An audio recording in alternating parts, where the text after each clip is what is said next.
The pounding woke me up right at midnight. It was not a soft knock. It was not a normal call. They were desperate punches against the solid wood of my front door, as if someone wanted to tear it down with the fury of a caged animal. I sat up in bed. My heart was beating so fast I could feel the pulse in my temples. I had spent my whole life being a quiet man, a man who solved things with words, with patience. But that night, something inside me already knew that words were not going to be of any use. I heard my daughter-in-law screaming my name, completely out of her mind. "William, open this damn door right now!" Her voice sounded like a woman on the verge of collapse, hysterical, rabid. She had never spoken to me like that, at least not with that level of contempt. I had changed all the locks recently after what happened, after I discovered what they had been planning behind my back for months. I stood up slowly. My knees hurt a little, as they always do at this hour. 72 years do not pass in vain, although I still feel strong. Strong in the mind, which is what really matters. Shortly after, I heard my son's voice. "This time, I'm coming in, whether you like it or not." And then came the first metallic crash. A brutal, dry sound, as if someone were attacking the door with something heavy. A sledgehammer. My own son had brought a sledgehammer to my house. To the house that I built with my own hands, with my sweat, with 40 years of honest work.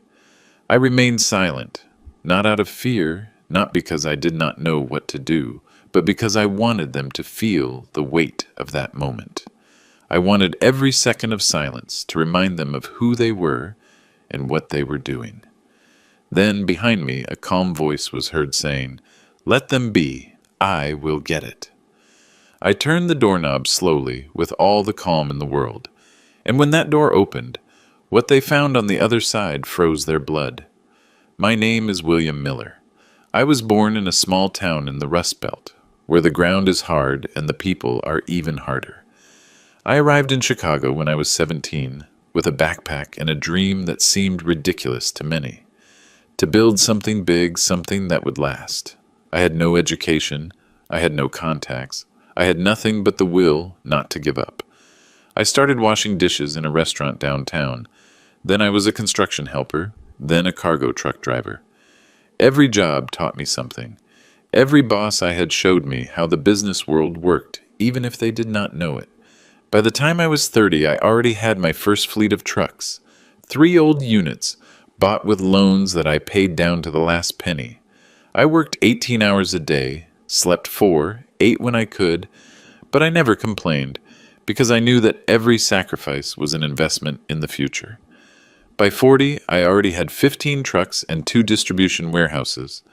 By 50, I had expanded the business to 4 states. Freight transport, logistics, storage, nothing spectacular, nothing glamorous, but solid, profitable, respectable. I married Teresa when I was 25. She was a noble woman, the kind you do not see anymore. She gave me 2 children, Robert and Chloe. I gave them everything I never had. Private education, trips, opportunities. I taught them the value of work, or at least I tried. Teresa died 6 years ago from cancer. It was fast and painful. She was my compass, the only person who kept me centered when money started changing the people around me. When she left, something broke in the family, or maybe what was always there just became visible. Greed. Robert, my oldest son, never wanted to work for real. He studied business administration because I asked him to. He graduated because I paid for everything. He entered my company because I opened the door for him, but he never had hunger. He never knew what it was like to wake up not knowing if you were going to eat that day or not. 3 years ago, I made him director of operations. A mistake that cost me dearly. He started arriving late, then missing work, then making decisions without consulting me. We lost 2 big contracts because of his negligence. When I confronted him, he got defensive.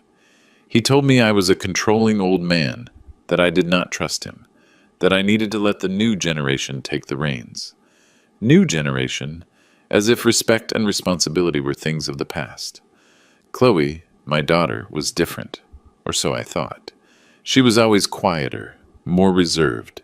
She married a lawyer, James, a guy who smiled a lot but had the cold eyes of a shark. I never liked him, but Teresa convinced me to give him a chance. For years, everything seemed fine. Family gatherings, Sunday dinners, birthdays, the perfect family, or at least that is what we pretended. But after Teresa died, everything changed. Robert started pressuring me to give him more control of the company. Chloe started asking about my will, about my properties, about my investments. At first I thought it was genuine concern. I thought they wanted to make sure everything was in order for when I was no longer around. How naive I was. The truth started to reveal itself 8 months ago. It was a Friday afternoon. I had gone to one of my warehouses to check on a problem with a client. When I returned early to the main office, I heard voices in the boardroom. The door was ajar. I approached without making a sound. And then I heard Robert talking to James, Chloe's husband. He is old already, Robert was saying. He cannot make clear decisions anymore. The other day he forgot an important meeting. That is perfect, James replied with that lawyer voice that had always given me distrust. We can use that. Mental incapacity due to advanced age. With 2 well-placed medical testimonies, we can get a judge to declare that he is no longer fit to handle his own affairs. My blood ran cold. And then, Robert asked, then you and Chloe assume total control of the Armitage company and all his assets, legally, without him being able to do anything. And if he resists, he will not be able to. Once we have the declaration of incapacity, any document he signs will be void. Even if he tries to change his will or sell something, it will have no legal validity. Robert let out a laugh I will never forget. The old man asked for it, always so stubborn, always so controlling. It is time for him to rest and let us do things right. I walked away from that door, feeling like I had been punched in the stomach. My own son, my own blood, planning to steal everything I had built.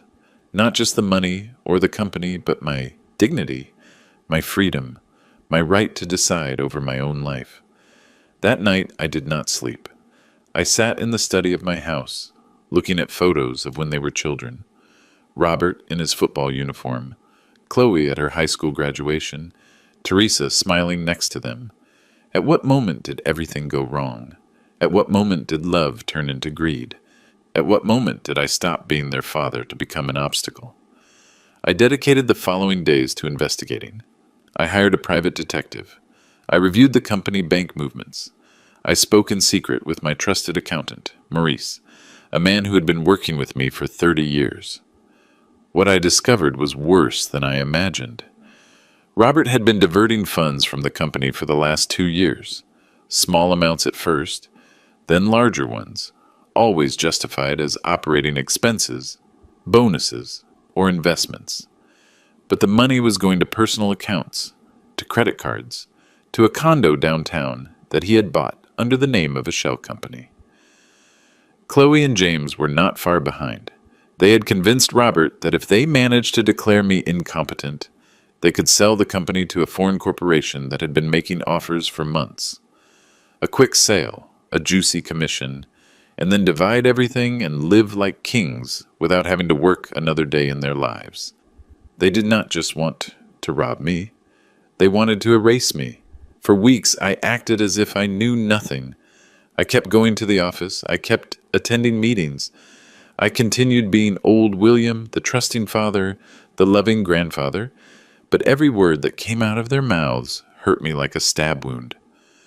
Robert would ask me how I was feeling, if I was sleeping well, if I was forgetting things, all with that face of fake concern. Chloe came to visit me with her children, my grandkids, and talked to me about how important it was to have everything in order, about how much they loved me, about how calm they would be if I gave them more access to my accounts in case something happened. James, that damn James, brought me documents to sign. Contracts, powers of attorney, changes in the company structure, all written in that legal language that makes anyone dizzy. It is just to protect your estate, William, he would tell me with that snake smile, so that when you are no longer here, everything is clear and there are no problems between the kids.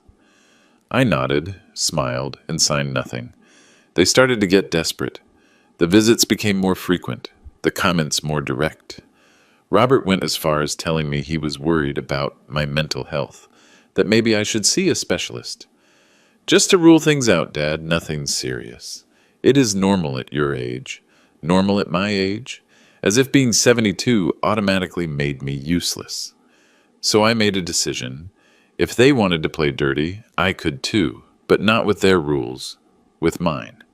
I hired the best lawyer I could find, not one of those who work for family businesses, but one of those who defend billionaires in complicated cases. I explained the whole situation to him. I showed him the proof, the emails the detective had recovered, the bank records, the recordings.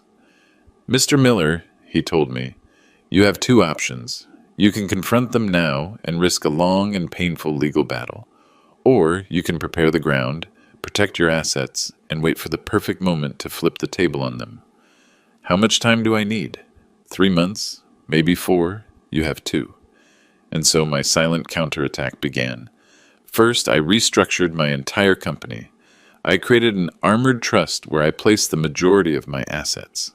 A trust where neither Robert nor Chloe had access, where they did not even appear as beneficiaries. Second, I changed all my wills. The previous ones were nullified. In the new ones, I made it clear that any attempt to declare me incompetent would result in automatic exclusion from the inheritance. Third, I gathered all the evidence of Robert's embezzlement and presented it to the board of directors. Not publicly, not yet. But I left them there, ready to be used at the right moment. Fourth, and this was the most important, I changed all the locks on my house, because I knew that when they realized what I had done, they would come. And they would come with everything. The night everything exploded was 2 weeks ago. I had summoned Robert and Chloe to my house for a family dinner. I told them I wanted to talk about the future of the company, about my retirement plans. They arrived on time. Robert with his expensive suit and his $10,000 watch. Chloe with her designer dress and that smile that no longer fooled me. We had dinner. We talked about trivial things, the weather, the grandkids, the food. And when we finished dessert, I took out a manila envelope. I want to show you something, I said calmly. Robert opened it. His face changed color when he saw the documents, the account statements, the emails, the bank transfers. What is this? He asked with a trembling voice. Evidence, I replied.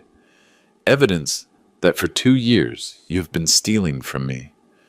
Chloe turned pale. Dad, You too, I interrupted her. You and your husband, all of you. You thought I was a foolish old man who wouldn't notice. You thought you could take everything I built and that I would stay silent. Robert stood up abruptly. His chair fell backward. This is a lie. Someone is manipulating you. Sit down, I ordered him. He did not sit. Who was it? Maurice? Did that shitty accountant fill your head with ideas? Nobody filled my head with anything. I just opened my eyes. Chloe started to cry. Fake tears. The same tears she used as a child when she wanted to get her way. Dad, please, we can fix this. It was a mistake. Robert was under a lot of pressure. Just what? Just planned to declare me crazy to steal my company? Just we're going to sell it and leave me with nothing? The silence that followed was devastating. Robert was breathing with fury. Chloe was sobbing. I looked at them with a mixture of sadness and disgust that I never thought I would feel toward my own children. I want you to leave my house, I said finally, and I do not want to see you again until you are ready to face the consequences of what you did. Consequences? Robert let out a bitter laugh. Are you threatening me? No, I am giving you a chance you do not deserve. They left, slamming the door, Chloe crying, Robert shouting threats, and I stayed alone in that huge house feeling the weight of 72 years on my shoulders. The following days were of a tense silence. Robert tried calling me. I blocked his number. Chloe sent me messages. I ignored them. James, the very cynical man, sent me a formal email requesting a meeting to clarify misunderstandings. I deleted it without replying, but I knew it was not going to end there. I knew Robert. I knew his temper, and I knew that when he felt cornered, he would do something drastic. That is why I hired private security, 2 discreet guards who watched my house 24 hours a day. That is why I installed cameras at all entrances. That is why I changed the locks on all doors. And that is why, when I heard those knocks at midnight, I knew exactly who it was. But I was not alone. 2 weeks before, after the disastrous dinner, I had called my old friend August, a man I had known since my days as a construction worker, a man who had grown up with me, who had built his own real estate empire, a man I could trust. I told him everything, every detail, every betrayal. William, he told me, you need legal protection, but you also need witnesses, people who can testify that you are in full use of your faculties. What do you suggest? Let me stay with you for a few days, and I will bring my lawyer too. If your children try anything, they will have to do it in front of witnesses. And that is what we did. August settled into the guest room. His lawyer, Mr. Vance, did too. 2 trustworthy men who could testify to everything that happened. That is why, when I heard the calm voice behind me that night, I knew I was not alone. Let them be. I will get it, August said. And when I turned the doorknob and the door opened, Robert and his wife found themselves not only with me, but with 3 men looking at them with absolute calm. August, Mr. Vance, and the head of security I had hired. Robert was still holding the sledgehammer. His wife, Danielle, my daughter-in-law, was red with rage. "What the hell?" Robert stammered. "Good evening," said Mr. Vance with a professional smile. "I am Mr. Miller's lawyer, and you have just committed several crimes. Damage to private property, trespassing, attempted intimidation, all recorded on video and with multiple witnesses." The sledgehammer fell to the ground with a metallic sound. Danielle started to back away. We just wanted to talk." At midnight, with a demolition tool, I said, looking my son in the eye, "Is that what I am to you now? An obstacle that needs to be torn down?" Robert did not answer, and in that moment I knew there was no turning back. Robert stood there like a statue of salt, the sledgehammer at his feet, his hands still trembling, and in his eyes I saw something I never thought I would see in my own son. Pure hatred. No regret, no shame. Hatred. "Dad," he said finally, and his voice sounded strangely calm. "This did not have to be like this." "You are right," I replied. "It did not have to be like this. But you chose it." Danielle, my daughter-in-law, took a step forward. She had always been the more impulsive of the 2, a pretty woman on the outside, but with a rotten heart on the inside. From the day Robert brought her home, I knew that woman only saw dollar signs in his eyes. "You know what?" She spat the words with venom. "I am tired of this charade. We are tired. You with your saint attitude. As if you were the only one who worked hard in this family. As if Robert had not dedicated years of his life to your company." Years of his life, I let out a bitter laugh. Robert arrived at 11 in the morning and left at 3 in the afternoon. Robert lost contracts because he preferred to be on the golf course than attending to clients. Robert stole money from the company that I built. That is a lie. There are account statements that say otherwise. August crossed his arms, watching the scene with the tranquility of someone who has seen this thousands of times. Mr. Vance was taking notes in a small notebook. The head of security remained near the door, ready to intervene if the situation turned violent. "Robert," August said with a firm voice, "I suggest you leave right now, before this turns into something you cannot fix." "Who do you think you are?" Robert replied with contempt. "This is a family matter." "I am a witness," August replied, "and I am also the man who's going to make sure your father does not end up in a nursing home, because you and your sister decided he is no longer useful to you." Robert's face turned red. "Is that what he told you? That we want to put him in a nursing home?" "No," I intervened. "It is what the documents you prepared told me. A declaration of mental incapacity. 2 bought doctors, a legal process to take control of everything I have. Danielle opened her mouth to say something but stopped. She knew we were treading on dangerous ground where every word could be used against her. "This is not going to stay like this," Robert said finally, pointing his finger at me. "I am going to fight this. I am going to prove that you are senile, that you are not thinking clearly anymore, that you are a danger to yourself. Try it," I told him, "but do it knowing that every step you take against me will be documented. Every lie you tell will be refuted. Every false witness you bring will be exposed." Robert picked up the sledgehammer from the ground. For a moment I thought he was going to do something stupid, but Danielle took him by the arm. "Let's go," she whispered.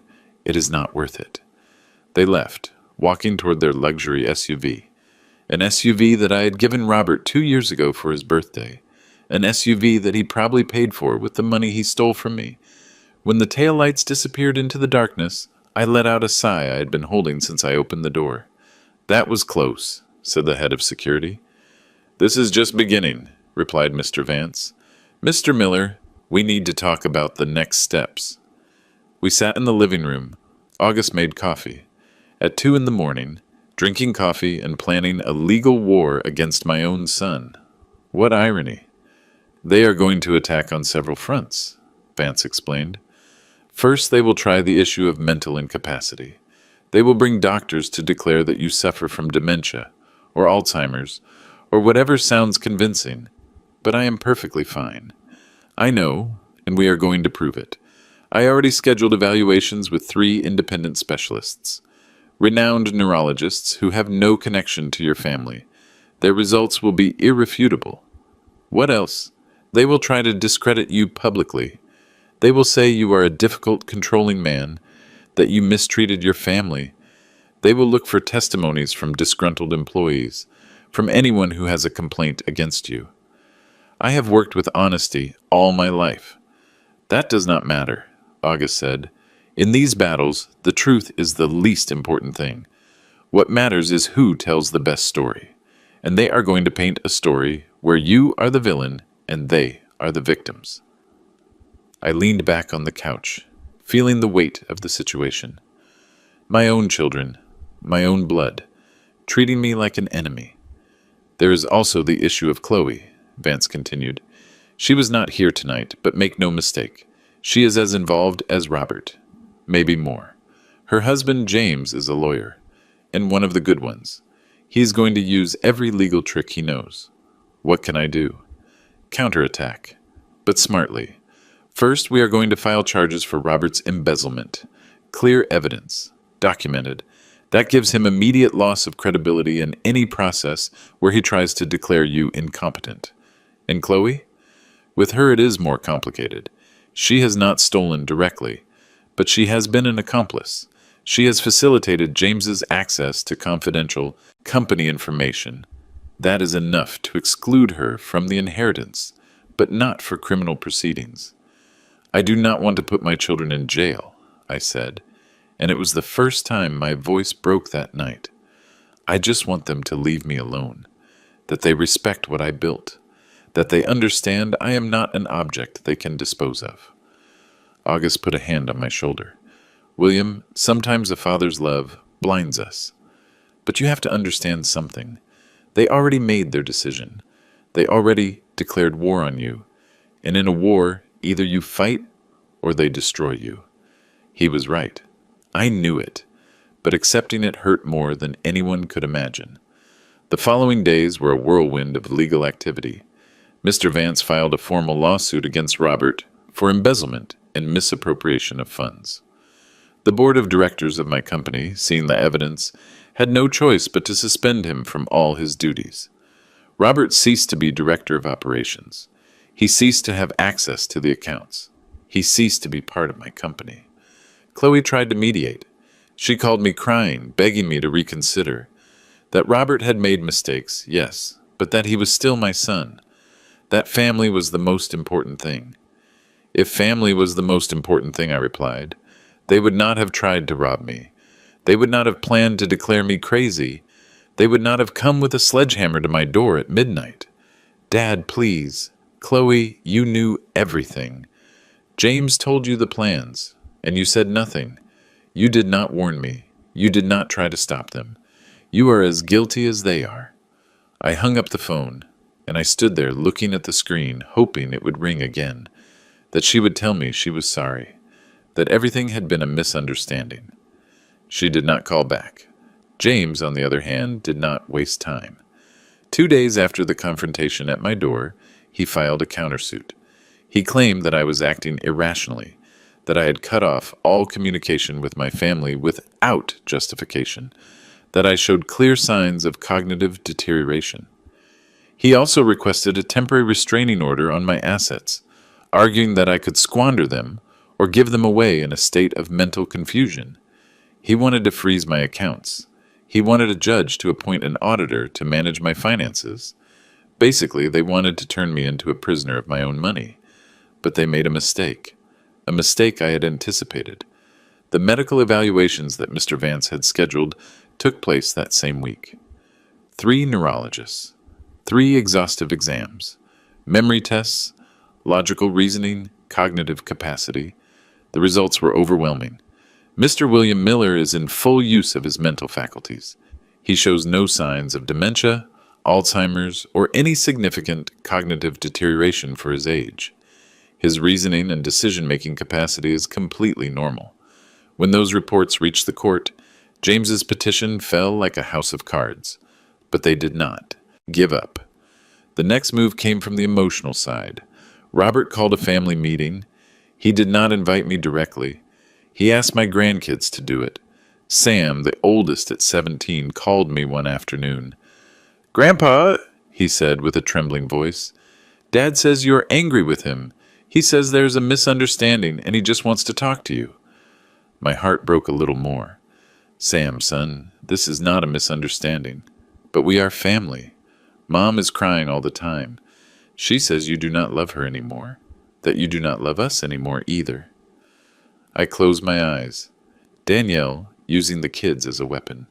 How low. "Sam, I love you guys. You, your sister, your cousins. But what is happening between your father and me is something you cannot understand yet. And it is not your fault.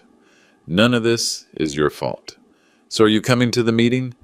"No, son, I am not going." He remained silent for a moment. "Dad says if you do not come, it is because you really do not care about the family anymore. Your father is wrong. Grandma Teresa would never have wanted this." That phrase hit me like a hammer. Teresa. My Teresa. The woman who kept this family together. The woman who would have known what to say, how to fix this. Your grandmother would have been very sad. I said finally, "Sad to see what your parents did. Sad to see how they betrayed me. Grandpa, I do not know what happened exactly, but I do know that you have always been good to us, and I trust you." Those words gave me strength. At least someone in this family still trusted me. "Thank you, Sam. That means more than you can imagine." When I hung up, August found me sitting in the study, staring blankly at a photo of Teresa. "Are you okay?" "No," I replied honestly. "I am not okay, but I am going to keep going anyway. That is the only thing we can do." The family meeting took place without me, but not without consequences. It turned out Robert had invited not only the family, but also some key employees of my company, people I had promoted, people I trusted, and in front of all of them, Robert gave a speech. Maurice, my trusted accountant, told me later what happened. "Mr. Miller, it was horrible. Robert stood there and painted a picture of you, as if you were a tyrant. He said you had been an absent father, that you never had time for them, that you always put work before family. He said that now that you are older, you have become paranoid and are destroying everything they built together with you." And did people believe him? Some did. Those who do not know you well.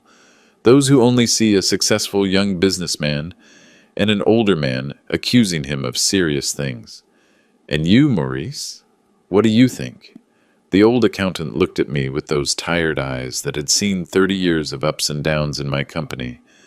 "I think Robert is a liar. I think you built all this with your own hands. while that boy could barely carry a box. And I think if we do not stop him now, he's going to destroy everything you took decades to build. What did he do after the speech? He called for a vote among the main shareholders. He wants to remove you from the chairmanship of the board. I froze. Can he do that? Technically, yes. If he gets the support of the majority of the shareholders, they can remove you as chairman and appoint him in your place. And how many votes does he have? For now, not enough. But he is working on it. He is offering bonuses, better positions, promises of expansion. He is buying loyalties. It was brilliant. I had to admit it. Robert was never good with hard work, but he always knew how to manipulate people. He always knew how to say what they wanted to hear. Maurice, I need you to do something for me. Anything, Mr. Miller. I need a complete audit of all the financial movements of the company in the last 5 years. I want to know exactly how much Robert stole. Down to the last penny. That is going to take time. You have 2 weeks. Maurice nodded and left, and I stayed there, in my empty house, surrounded by memories of a family that no longer existed. Teresa always said that crises bring out the best and worst in people. That in difficult moments is when you see what someone is really made of. She was right. Some employees I had helped for years, whom I had supported in tough times, were now on Robert's side. They preferred to follow the promising young man than the old man who had hired them, but others stood firm. Maurice, of course. He had been with me since the beginning. He knew who I really was, Linda, my personal assistant of 20 years, a woman who knew every detail of my life and my company. When Robert tried to bribe her to give him access to my private files, she sent him to hell and told me everything. Rodney, my logistics chief, a man who started as a driver and whom I promoted until he became one of the pillars of the company. When Robert offered him a better position if he joined him, Rodney replied, "I prefer to sweep floors for Mr. Miller than be a director for you." Those small victories gave me hope. They reminded me that not everything was lost, that there were still people who valued loyalty over money, but they also reminded me of something darker, that this was no longer a family dispute. This had become a corporate war, and in wars there are always casualties. Maurice's audit revealed something even I did not expect. Robert had not just stolen money, he had created an entire network of shell companies. Companies registered in tax havens under the names of strawmen, fake contracts with suppliers that did not exist, inflated invoices, invented commissions. In total, he had diverted almost $1.5 million in 5 years. $1.5 million. When I saw that figure in the report, I felt like I couldn't breathe. It wasn't just the money. It was the betrayal. It was the time. It was the effort. It was everything that amount represented. $1.5 million that I had earned working 18 hours a day. $1.5 million that could have been investments, bonuses for employees, company expansion, $1.5 million that my son had stolen to finance his rich lifestyle without working. "With this, we can sink him," Mr. Vance said when I showed him the report. "This is not just embezzlement. This is organized fraud, money laundering. Robert could go to prison." "I do not want to send him to prison," I replied, although I was no longer sure of that. "I just want him to return what he stole and stay away from me forever. Mr. Miller, with all due respect, that ship has sailed. Robert is not going to negotiate. He is going to fight to the end. And if you do not stop him now, he is going to destroy you." He was right. I knew it. But a part of me still clung to the hope that this could be resolved without reaching the worst. That hope died 2 days later. An envelope arrived at my house. No return address. Inside were photos. Photos of me leaving the house, entering the supermarket, walking in the park. Photos taken from afar, with a telephoto lens, and a handwritten note with handwriting I recognized immediately. Robert's handwriting. "Dad, this can end in 2 ways. Either you give me back control of the company, or I am going to prove that you are so senile you shouldn't be alone on the street. Think about it carefully. He was following me. My own son was watching me as if I were a criminal. I showed the photos to the head of security. "This is stalking," he said. "We can ask for a restraining order. Do it." But I knew a restraining order was just a piece of paper. If Robert really wanted to hurt me, a piece of paper wasn't going to stop him. That night, August stayed for dinner with me. "How are you holding up with all this?" he asked me. Honestly, I do not know. There are days when I want to give up. Days when I think maybe it would be easier to give them what they want and disappear. But you don't do it. No, because if I give up, they win. And they don't just win the company or the money. They win the right to say that I was a senile old man who couldn't take care of himself. And I'm not going to give them that. Never. August raised his glass of wine. To dignity. The only thing no one can take from you if you don't let them. We toasted. And in that moment, I made a decision. If Robert wanted war, he was going to get it. But on my terms. The next morning, I called an extraordinary meeting of the company's board of directors. Robert was not invited. Technically, he was still suspended from all his duties. But I knew he was going to find out. And that was exactly what I wanted. The boardroom was full. 12 board members. Maurice with his binders, Mr. Vance with his briefcase, Linda taking notes, and me at the head of the table, as I had been for 40 years. "Gentlemen," I began, "I have gathered you here because the time has come to make difficult decisions. You all know the situation with my son Albert. You have seen the accusations. You have heard the versions. Today you are going to know the full truth." Maurice distributed copies of the audit report. 300 pages of evidence, numbers, dates, transfers, shell companies, everything documented with surgical precision. I saw the faces of the board members change as they read. Some turned pale, others clenched their jaws, some simply shook their heads in disbelief. $1.5 million, I said, letting the figure float in the air. That is what my son stole from this company in 5 years. From the company I founded. From the company that feeds us all. One of the board members, Mr. Gutierrez, raised his hand. "Mr. Miller, it is extremely serious. Why didn't you report it sooner?" "Because he was my son," I answered with brutal honesty. "Because I wanted to believe there was an explanation. Because I still had hope that it could be fixed within the family. But that hope died when he came to my house with a sledgehammer at midnight." There was a murmur of surprise. Not everyone knew that detail. "The situation's as follows," I continued. "Robert is trying to take control of this company. He is offering favors, promising promotions, buying loyalties, and he is doing it with the money he stole." "With our money?" "What do you propose we do?" Mrs. Dominguez, the independent counselor, asked. "I propose that we vote for his definitive expulsion from the board, that we initiate legal actions to recover what was stolen, and that we shield the company against any hostile takeover attempt." Hostile takeover? There is a foreign company, Global Logistics International, that has been making offers for our company, offers that Robert and my daughter Chloe were seriously considering. Without consulting me, without informing the board, they wanted to sell it and split the profits. The silence in the room was dense as concrete. "Do you have proof of that?" Gutierrez asked. Maurice pulled out another binder. "Emails, preliminary contracts, secret meetings, everything documented. Gentlemen," I said, standing up, "this company is my life. I built it from scratch.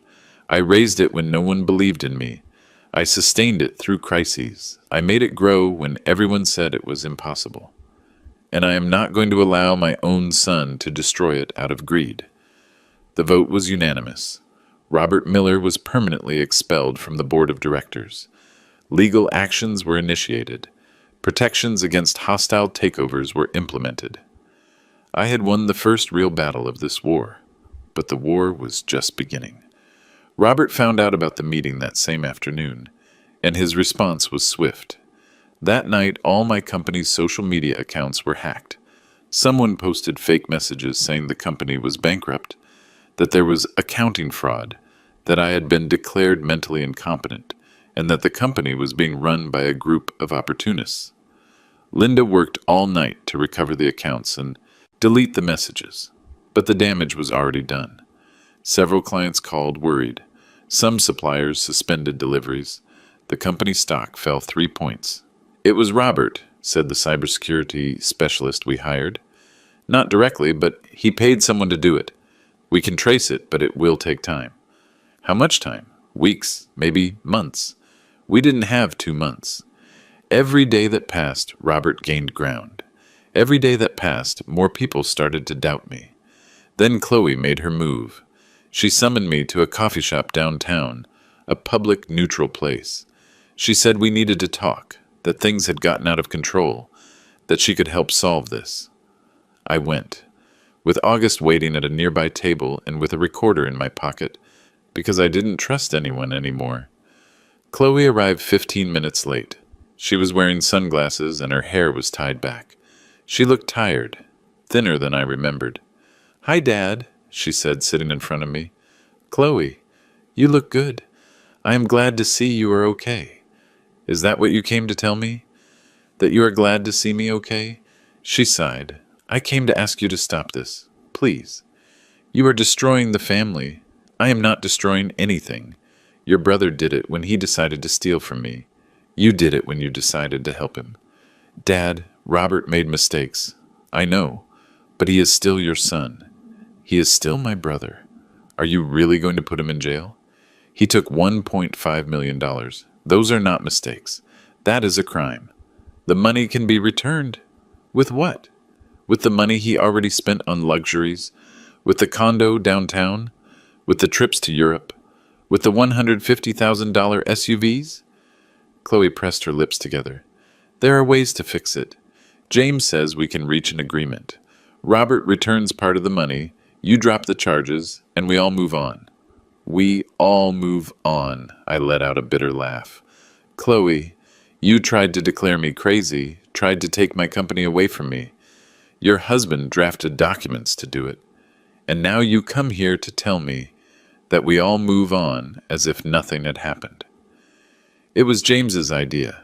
I didn't want to, but you did nothing to stop it. Her eyes filled with tears. And this time, for the first time, I saw something real in them, something that wasn't manipulation or theater.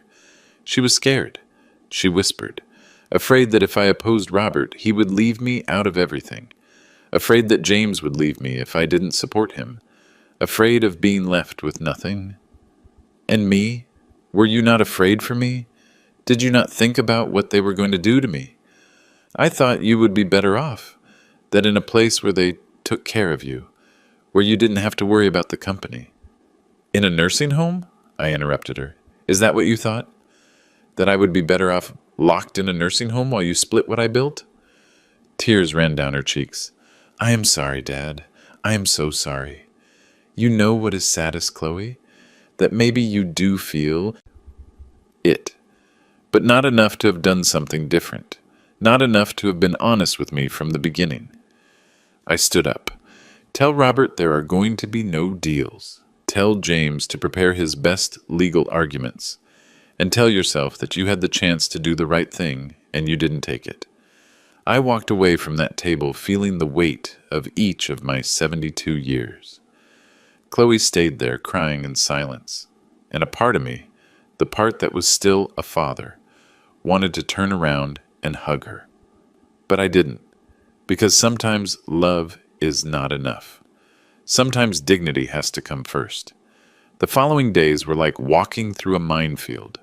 Robert hired his own lawyers, not one or two, a full team from an international firm, people who charged $1,000 an hour and had a reputation for winning impossible cases. They filed a massive countersuit. They accused my company of accounting irregularities. They said I had used corporate funds for personal expenses, that I had given contracts to friends' companies without following proper procedures, that I had run the company as if it were my personal kingdom without accounting to anyone. Some accusations were ridiculous. Others had a grain of twisted truth. Yes, I had hired companies of acquaintances, but because they were the best in their field, and because I personally knew their work. Yes, I had used company money for some expenses, but legitimate expenses, documented, approved by the board. But Robert knew that in the court of public opinion, the truth matters less than the narrative. And he was building a narrative where I was an old despot, clinging to power, incapable of recognizing that it was time to hand over the reins. The media started covering it. First internet portals, then local newspapers, then national news. Prominent businessman faces lawsuit from his own children for alleged fraud. Miller family in legal war for control of transport empire. Children accuse father of manipulation and abuse of power. My name, the name I had built for decades with honest work, was now being dragged through the mud. Linda brought me the press clippings every morning. I read them with a cup of coffee growing cold in my hands. "Mr. Miller," she told me, "do not read those things. They are only going to hurt you. I need to know what people are saying. I need to know what I am fighting against." But the truth is that every article was a dagger. Every headline was a wound. And some days I wondered if it was worth fighting. Those were the days I looked at Teresa's photo on my desk. "What would you do?" I asked that image frozen in time. "How would you solve this?" And although she couldn't answer me, I knew what she would say. Teresa was always stronger than me, wiser, firmer when it was necessary to be. "William," she would tell me with that soft but firm voice she had, "it is not about winning or losing. It is about being able to look at yourself in the mirror every morning and know you did the right thing." And that was the only thing keeping me standing. But Robert had more tricks up his sleeve. One morning an IRS inspector arrived at my house with a tax audit order. They wanted to review all my tax returns for the last 10 years. "It is standard procedure," the inspector said. "Someone filed an anonymous complaint suggesting fiscal irregularities." Someone. Robert. Obviously, I gave him all the documentation, every receipt, every invoice, every return, because I had always paid my taxes religiously, down to the last penny. But an audit like that takes time. And in the meantime, the shadow of suspicion remains. Clients get nervous. Suppliers start asking for advance payments. Banks double-check every transaction. Robert knew exactly what he was doing. He didn't need to win that battle. He just needed to create enough chaos to weaken me. And it was working. The company started losing contracts. Clients of years, people with whom I had worked for decades, started looking for other providers. Not because they doubted the quality of our service, but because they didn't want to be associated with a scandal. Rodney, my logistics chief, arrived one afternoon with the worst news. "Mr. Miller, we just lost the contract with Northside Mercantile. It was our biggest client." "Why?" "They said they are restructuring their operations." But I spoke to my contact there. The truth is they are worried about this whole legal situation. They don't want to get involved. That contract represented 20% of our annual revenue. "Can we survive without it?" "Yes, but it is going to be tight. And if we lose another big client, we are going to have to lay people off." Lay people off. Families that depended on my company. Parents who used that salary to feed their children. Students who worked part-time to pay for college. All that at risk because of my own son's greed. That night, August found me in the study, staring into the void. "Are you considering giving up?" he said. It wasn't a question. "I am considering how many innocent people are going to suffer for this war. Employees who have nothing to do with this. Families who are going to be left without income. If you give up, do you think Robert is going to take care of them?" "No." "Do you think he's going to run the company better than you?" "No."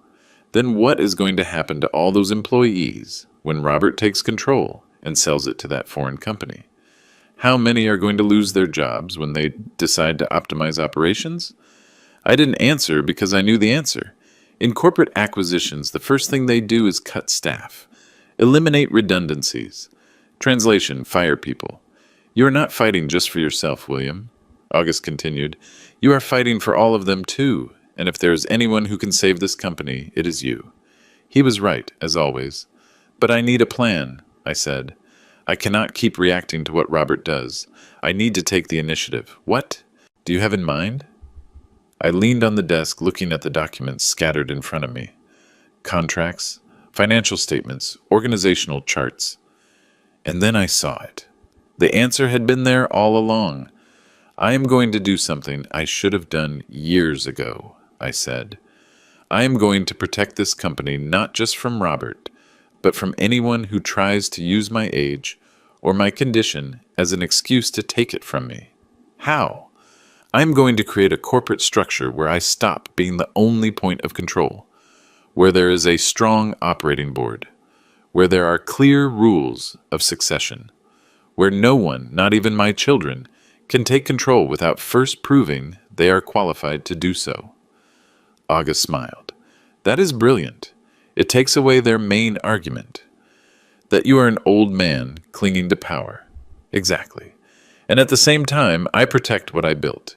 If something happens to me, the company goes on. If I become truly incapacitated one day, there is a clear process. But no one can simply steal it because they think they deserve it. Robert is going to go crazy when he finds out. Let him go crazy. I am tired of playing defense. I spent the next 2 weeks working with Mr. Vance and a team of corporate consultants. We restructured the entire company. We created a 7-person operating board. Competent people, loyal people, people who knew the business from the inside. We established clear rules. To be considered for CEO of the company, any candidate had to have at least 10 years of industry experience, a proven track record of success, and the approval of at least 5 of the 7 board members. Robert did not qualify. He wasn't even close to qualifying. We also created an irrevocable trust for the majority shares, a trust where I was the beneficiary as long as I lived, but which would then be distributed according to very specific rules, rules that could not be changed, rules that protected the employees, the clients, and the company itself. And finally, I did something I never thought I would do. I put 30% of the company up for sale, not to Global Logistics International, but to 3 prestigious institutional investors, investment funds with a long-term vision.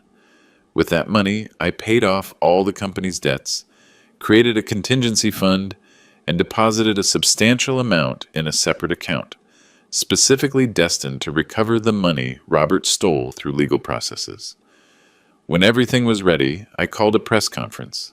The media that had been crucifying me for weeks suddenly became very interested when I announced a major statement regarding the future of Miller Transport. The press room at the hotel where we made the announcement was packed. Cameras, journalists, some of my employees who wanted to be present.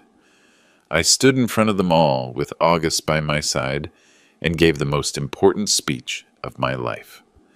Ladies and gentlemen, I began, the last few months have been difficult for me and my family. Many things have been said, some true, many false. Today I want to set the record straight. I paused, looking directly at the cameras. My name is William Miller. I am 72 years old, and I am in full possession of my mental faculties, as confirmed by 3 independent medical evaluations which are available to anyone who wants to review them. Some journalists scribbled furiously. I founded Miller Transport 40 years ago with a borrowed truck and a dream. Today it is one of the most important logistics companies in the country. And today I am announcing changes that will ensure it remains so for the next 40 years. I explained the restructuring, the new operating board, the succession rules, the partial sale to institutional investors. These changes prove that I am not clinging to power. I am clinging to doing things right, to protecting the jobs of 800 families that depend on this company, to maintaining the quality and service that has characterized us. Then came the hard part. I also want to talk about my son, Robert Miller. The murmur in the room intensified. Robert worked at this company for several years, and during that time, he diverted approximately $1.5 million in corporate funds for personal use. I have complete evidence of this, which has been presented to the corresponding authorities. Camera flashes, shouted questions, chaos. I raised a hand to ask for silence. I know that for many this is a family scandal. For me, it is a personal tragedy. But it is also a question of justice, and in this company justice applies equally to everyone, including my family. "Mr. Miller," shouted a journalist, "are you saying you are going to put your own son in jail?" "I am saying that the consequences of a person's actions do not disappear because that person is my son. I am saying that respect, honesty, and hard work have to mean something, and that when those values are betrayed, there is a price to pay." I left that conference feeling a huge weight lift off my shoulders. There were no more secrets, no more shadows. Everything was on the table. Robert would now have to fight not in the dark, but in the light of day, and I was ready for that fight. The reaction was immediate. That same night, Robert gave his own press conference. Improvised, disorganized, desperate. He stood in front of the cameras with Danielle by his side, and with a lawyer who looked uncomfortable. I watched it live from my house. August, Maurice, and Mr. Vance were with me. None of us said anything while Robert spoke. We just watched. "My father's sick," Robert said with a trembling voice, faking emotion, not physically but mentally. "My mother's death changed him, made him paranoid, distrustful. He is no longer the man he was, and the people surrounding him now, those so-called advisors, are just using him for their own ends." He made a dramatic pause. "I never stole anything. Those 1.5 million he mentions are legitimate investments I made on behalf of the company, investments he authorized. But now in his confusion, he no longer remembers, or the people around him convinced him it didn't happen.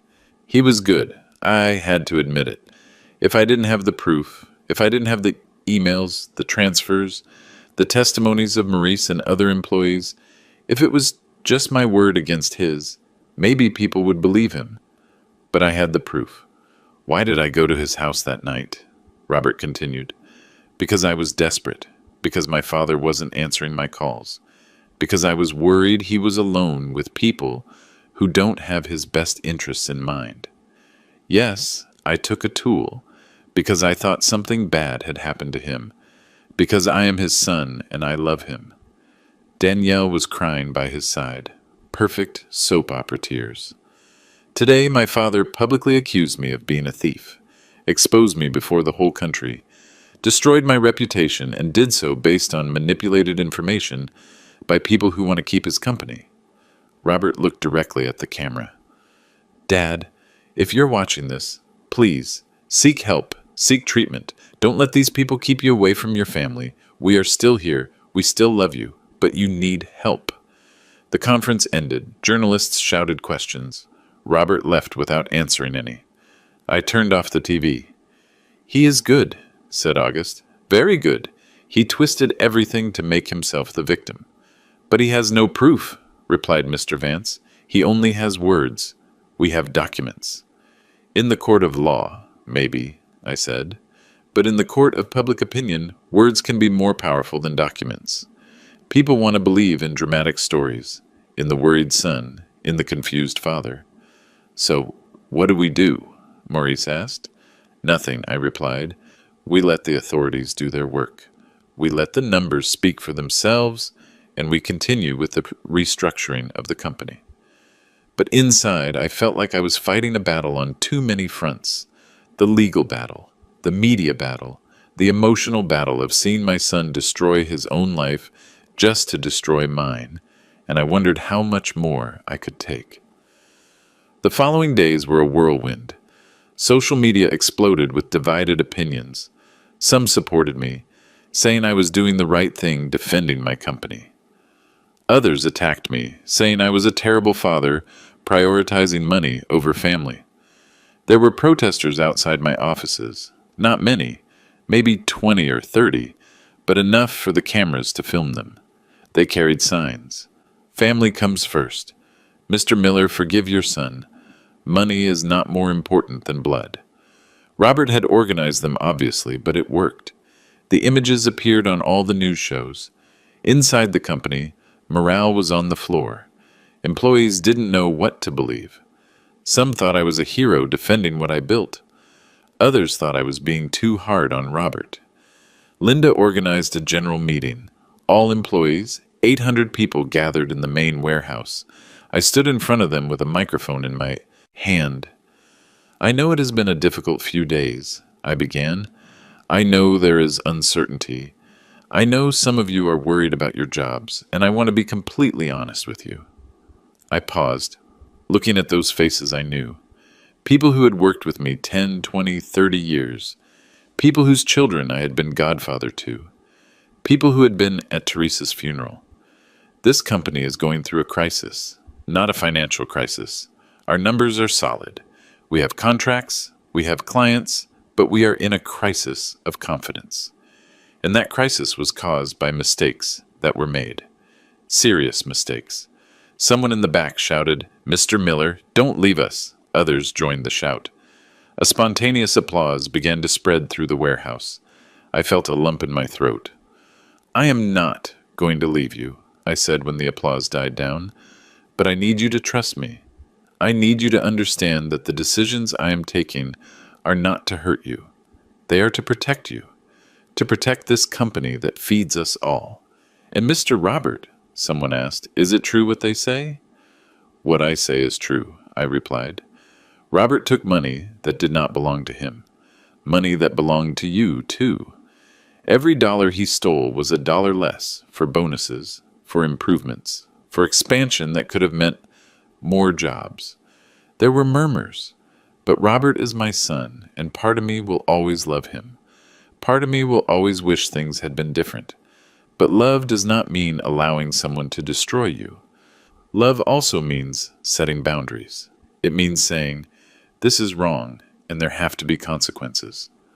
A woman in the front row, Mrs. Higgins, who had worked in cleaning for 25 years, raised her hand. "Mr. Miller, my son made mistakes when he was young. He was in jail for 2 years, but when he got out, I gave him another chance. And now he is a good man. Can't you give Mr. Robert another chance?"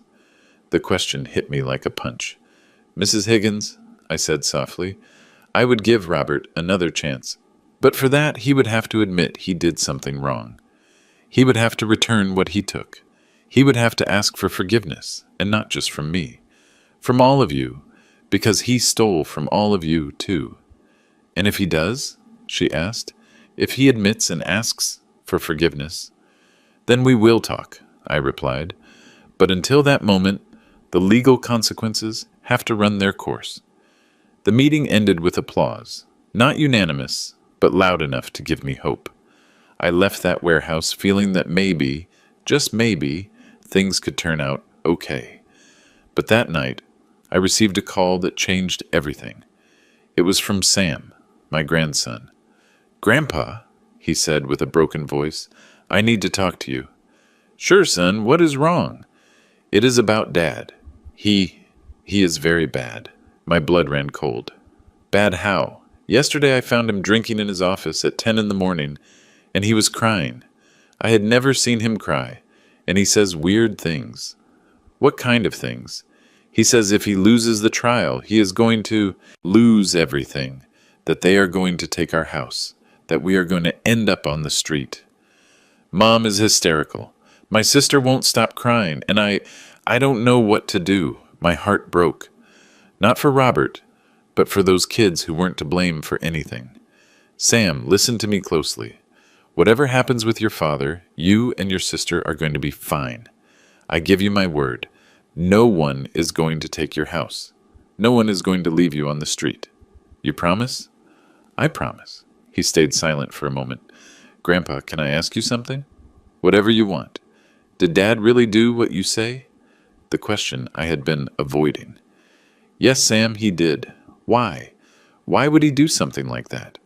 "I don't know, son. Sometimes the people we love make decisions we don't understand, decisions that hurt us, and we have to learn to live with that." "Do you still love him?" "Dad?" "Yes," I replied, and it was the most painful truth I had spoken. "I love him, but that doesn't mean I can ignore what he did." "I love him too," said Sam, "but I am angry with him, very angry."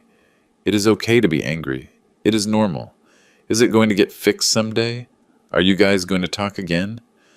I don't know, Sam. I hope so, but that depends on your father, on the decisions he makes now.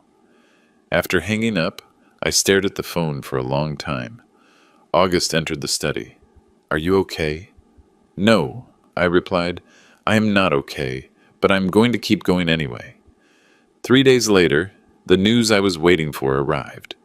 The prosecutor's office had accepted the case. The evidence I presented was enough to proceed with formal charges against Robert for fraud and embezzlement. They were going to issue an arrest warrant. When Mr. Vance told me, I didn't feel triumph. I didn't feel satisfaction. I just felt a deep emptiness. When? I asked. Tomorrow or the day after, depends on judicial procedures. And then? Then he will have to appear before a judge. They can give him bail, or they can order preventive detention. Depends if the judge considers there is a flight risk in the shell companies, the overseas accounts. That could complicate things. If the judge thinks he has hidden assets and resources to flee the country, he is not going to give him bail. I closed my eyes. I do not want him to go to jail, I said. I want him to return the money. I want him to admit what he did. I want him to learn the lesson, but I do not want to see him locked up. Mr. Miller, that no longer depends on you. The legal process has already begun. Now it is the state proceeding. He was right. I had set this in motion, and now it was like a rock rolling down a mountain. I couldn't stop it anymore, even if I wanted to. That night I couldn't sleep. I sat in the study looking at old photos.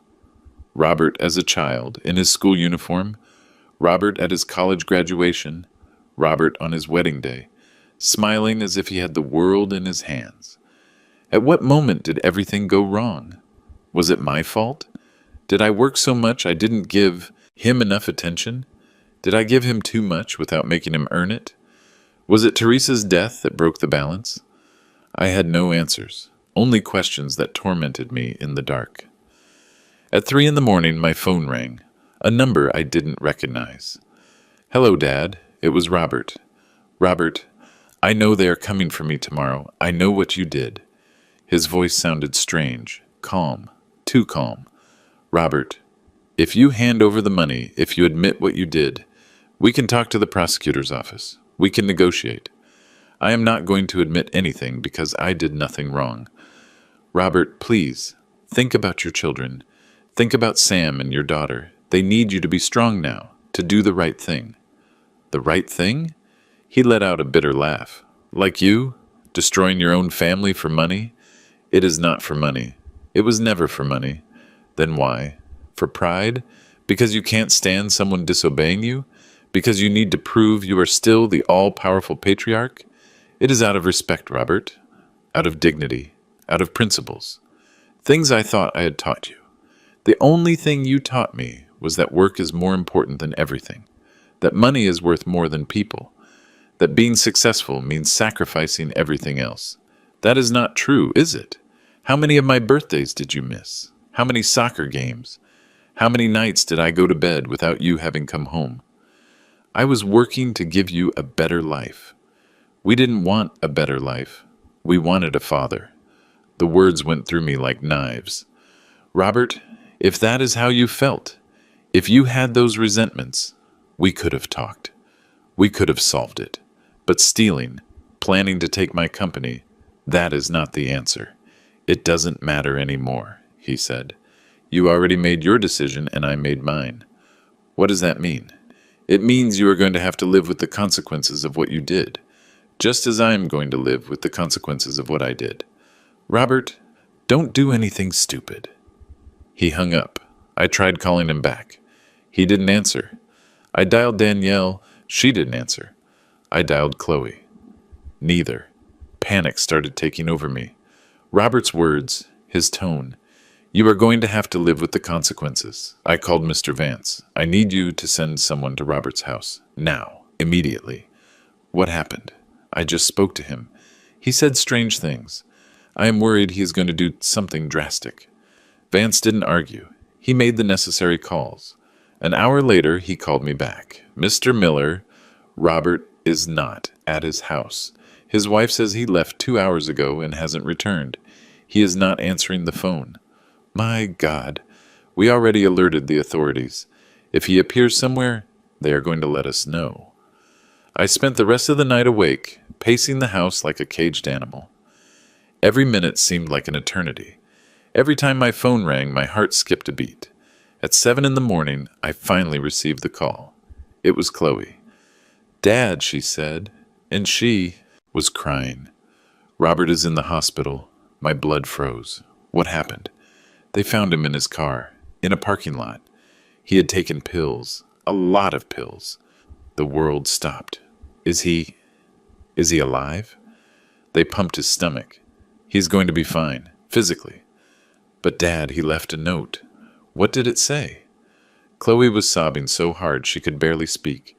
It said he couldn't take it anymore, that the shame was too much, that he preferred this to going to jail, and that he hoped you could live with what you had done. My legs failed me.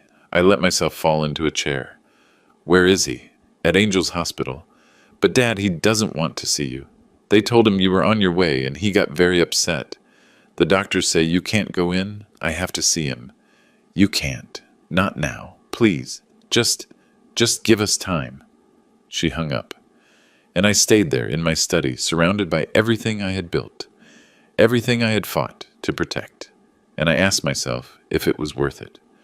The following days were the darkest of my life. Robert survived. Physically, he was recovering, but mentally, emotionally, he was shattered. The news leaked to the media. Businessman's son attempts to take his own life after fraud accusations. The headlines were brutal, and the opinions on social media worse. Mr. Miller drove his son to the brink of death for money. This is what happens when pride is more important than family. A father who prefers to see his son dead than admit he is wrong. I stopped reading. I stopped watching the news. I locked myself in my house and didn't want to see anyone. August had to practically force his way in. "William, this is not your fault." No, I put this in motion. I filed the charges. I gave the press conferences. Robert tried to do that because he didn't want to face the consequences of his own acts. You didn't put the money in those accounts. You didn't create the shell companies. You didn't steal $1.5 million. He did. But I am his father. I should have found another way. What other way? Let him keep stealing? Let him take everything from you? Let him destroy the company and leave 800 families without jobs? Would that have been the right answer? I didn't answer because I didn't know the answer. "William, look at me," said August. "I have known you for 50 years. I know what kind of man you are, and I know this is killing you inside. But you have to understand something. You cannot save someone who doesn't want to be saved. You cannot protect someone from the consequences of their own decisions. He is my son. I know, and that is why it hurts so much. But continuing to blame yourself is not going to help him. The only thing it is going to do is destroy you, too." He was right, as always, but knowing he was right didn't make it hurt less. A week later, Robert was discharged from the hospital. He didn't go home. He went directly to present himself to the authorities with his team of lawyers. The judge, considering the recent attempt and the testimony of psychologists, granted him bail. But with strict conditions, he couldn't leave the country. He had to report every week to the court, and he had to undergo psychological treatment. The legal process would continue. But at least Robert wouldn't be in preventive detention. Chloe came to see me 2 days later. She arrived at my house at sunset. She looked tired, haggard, as if she had aged 10 years in 2 weeks. "Can I come in?" she asked from the door. Of course, we sat in the living room, the same place where we had had so many family dinners, so many celebrations, so many happy moments that now seemed to belong to another life. "How is Robert?" I asked. "Alive. That is the best I can say. The doctors say he is stable. But Dad, he is broken, completely broken. I am sorry. I really am sorry." "I know," she said, "and I think he knows it too, although he will never admit it." We remained silent for a moment. "I came to tell you something," she said finally. Something I should have told you a long time ago. Tell me. You are right. About everything. Robert stole that money, and I knew it. James told me it was just resource optimization, that it was normal in business. But I knew it was wrong, and I said nothing. Her eyes filled with tears, and when they planned the mental incapacity thing, I knew it too. And I didn't say anything either, because I was afraid. Afraid of losing my share of the inheritance. Afraid that James would get mad at me. Afraid of being left with nothing. Chloe. But what happened with Robert? That opened my eyes. I saw my brother in that hospital bed, with tubes everywhere. And I realized that money doesn't matter. The company doesn't matter. None of that matters if we lose what is really important. And what is really important? Family. True family. Not the family that pretends everything is fine while inside it is rotting, but the family that can be honest, that can make mistakes and admit them, that can get hurt and still find a way to heal. She wiped her tears. Dad, Robert has to face the consequences of what he did. I understand that. But he is my brother, and you are my father, and I don't want to lose either of you. You are not going to lose me, Chloe. But will we be able to be a family again one day? The question I had been asking myself for weeks. I don't know, I replied honestly. I don't know if we can go back to being what we were. But maybe we can be something new. Something different. Something more honest. Chloe nodded. James and I are getting divorced, she said suddenly. What? I can't go on with him. Not after all this. Not after seeing how he manipulated everything.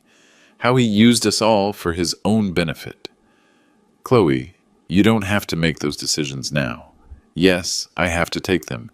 Because if I have learned something from all this, it is that I can no longer let fear guide my life. I can no longer keep quiet when I know something is wrong. I approached her and hugged her. For the first time in months, I hugged my daughter. And she cried on my shoulder like when she was a little girl. I am sorry, Dad. I am so sorry for everything that happened. I am sorry too, daughter. Me too. The following weeks brought changes. Chloe started her divorce process. James, surprisingly, didn't fight. Maybe because he knew his reputation was already too damaged. Maybe because it simply didn't suit him anymore. Robert began his psychological treatment. His lawyer negotiated with the prosecutor's office. Eventually, they reached an agreement. Robert would return the stolen money and scheduled payments, work in community service, and accept a sentence of probation. He wouldn't go to prison, but he would have a criminal record, and he would be permanently excluded from any position in my company. We didn't speak again. Neither he nor I were ready, but at least there was no longer that open war. There was something resembling a cold truce. The company stabilized. The contracts we had lost, some returned when they saw the restructuring was serious. Others didn't return, but we found new clients. Linda, Maurice, Rodney, and the rest of the team stood firm. And little by little, morale started to recover. Sam, my grandson, started visiting me on Sundays. At first it was awkward. We didn't know what to talk about, but eventually we found our rhythm. Grandpa, he told me one day, do you think Dad and you are going to talk again someday? I hope so, Sam, but it is going to take time, a lot of time. Would you teach me about the business? He asked suddenly. When I am older, I want to work at the company, but really work, like you did. I felt a lump in my throat. Are you sure? After everything that happened, because of that very reason, I want to prove that our family can do things right, that we can be honest, that we can earn things on our own merit. I looked at him and saw something I hadn't seen in a long time. Hope. Then I am going to teach you everything I know, but you are going to start from the bottom, like I started. Sounds perfect to me. Today, 6 months after all that, I sat in my study with a cup of coffee. The sun was coming in through the window. Outside, the garden was full of flowers Teresa had planted years ago and that I had continued tending. August stopped by to visit me. How do you feel? He asked. Tired, I replied, but at peace. At peace? Yes, because I did what I had to do. It wasn't easy, it wasn't perfect, and it didn't end how I would have wanted, but it was the right thing. No regrets? I thought about it for a moment. Some. I wish I had talked more with Robert when he was young. I wish I had spent more time with my children. I wish Teresa were here to help me navigate all this. But I do not regret defending my principles. I do not regret protecting my dignity. August nodded. Teresa would be proud of you. You think? I know. She always said that the most important thing about a man is not what he has, but who he is when everything else collapses. I smiled. She was always wiser than me. A few weeks later, I received a letter. It was from Robert. Handwritten, 3 pages. It didn't say, I am sorry. It didn't ask for forgiveness. It didn't admit guilt. But it did say this. Dad, I don't know if someday we will be able to talk again. I don't know if someday you will be able to forgive me, or if I will be able to forgive you. But I want you to know that I am working on myself. I am going to therapy. I am trying to understand why I did what I did, and I am trying to be better. Not for you, not for anyone else, but for me, and for my children, because I don't want them to grow up with a broken father. Robert. I folded the letter and put it in my desk drawer next to the photos of when he was a boy, next to the memories of better times. It wasn't a happy ending. It wasn't the hug and reconciliation one sees in movies, but it was a beginning, a small step toward something that maybe someday could look like healing. Now, when I look back, I understand some things. I understand that respect is not inherited, it is earned, and it is maintained with actions, not with words. I understand that family love does not mean allowing them to destroy you. It means setting boundaries. It means defending what is right, even when it hurts. I understand that old age does not turn you into a disposable object. It does not take away your right to dignity. It does not take away your voice. And I understand that the hardest battles in life are not against external enemies. They are against the people we love when their actions force us to choose between them and ourselves.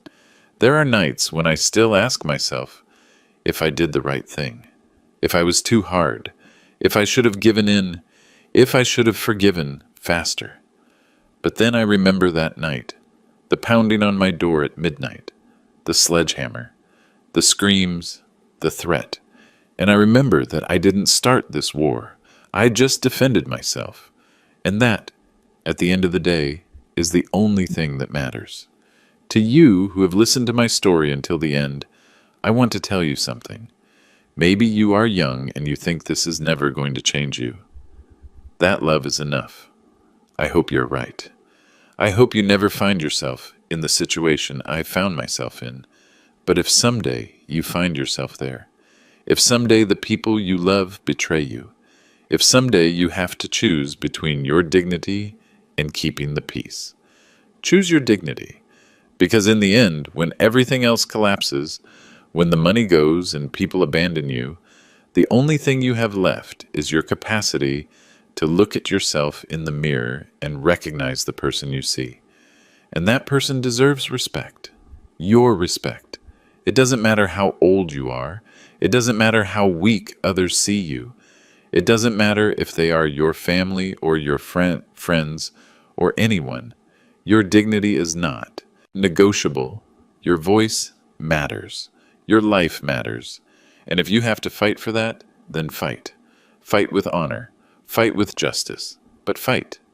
Because giving up is not love. Giving up is betraying yourself. And that is something we must never do. This is my story. The story of an old man who refused to be invisible, who refused to be discarded, who refused to stay silent when his own blood tried to bury him alive. It is not a perfect story. It does not have a fairy tale ending, but it is real, it is honest, and it is mine. My name is William Miller. I am 72 years old. I built an empire from scratch. I defended it from my own children. And I am still here, still standing, still with dignity, And that, my friends, is the only thing that really matters. Thank you for listening. God bless you. And remember, never, never, never let anyone take away your dignity, because it is the only thing that really belongs to you.